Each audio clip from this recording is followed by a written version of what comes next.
ওয়ালাইকুম রহমতুল্লাহ বরকাত। কাল একটি এই ভিডিও দেখলাম সোশ্যাল মিডিয়ায়, ফেসবুকে।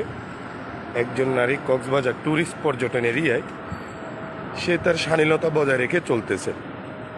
দেখলাম সে কিভাবে, বা তাকে কোনো খারাপ স্পট থেকেও ধরে নেয়, কোনোভাবেই ধরে নেয়।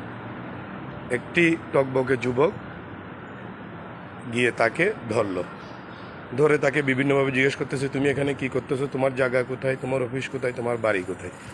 মনে রাখতে হবে ভাইজান, বিপ্লব ভালো, অতি বিপ্লব ভালো না, বুঝছেন? এটা স্বাধীন দেশ।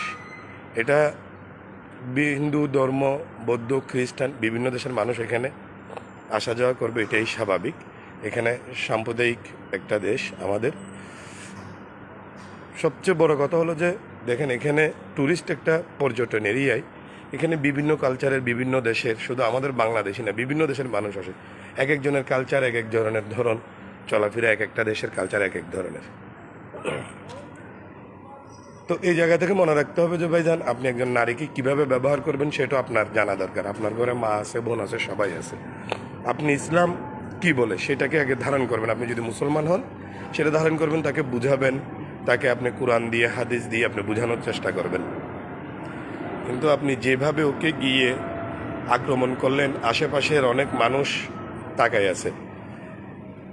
একটা কথা মনে রাখবেন, দেশ স্বাধীন করছেন আমরা, তার পক্ষে। আমরা কখনো স্বৈরাচারী পক্ষে না। আমরা এই জায়গাটা আপনি সবসময় মনে রাখবেন, এটা একটা স্বাধীন দেশ। স্বাধীন দেশ, সবাই সবার মতো চলাফেরা করবে। আপনার চোখে যদি কোনোটা খারাপ দেখায় বা খারাপ লাগে, তাহলে আপনি ওকে বোঝানোর চেষ্টা করবেন। কিন্তু আপনাকে এরকম কোনো দায়িত্ব দেয়নি আপনি বিচার করে ফেলবেন, সেটা যেই হোক। আমার বেলায়ও আমি এই জায়গাটা সবসময় মনে রাখতে হবে যে বিচার করার দায়িত্ব কিন্তু আমার না, বিচার করার দায়িত্ব আমার না। ধন্যবাদ। সবাই সতর্ক থাকবেন, অতি বিপ্লব ভালো না, এই জায়গাটা সবাই সবসময় মনে রাখবেন।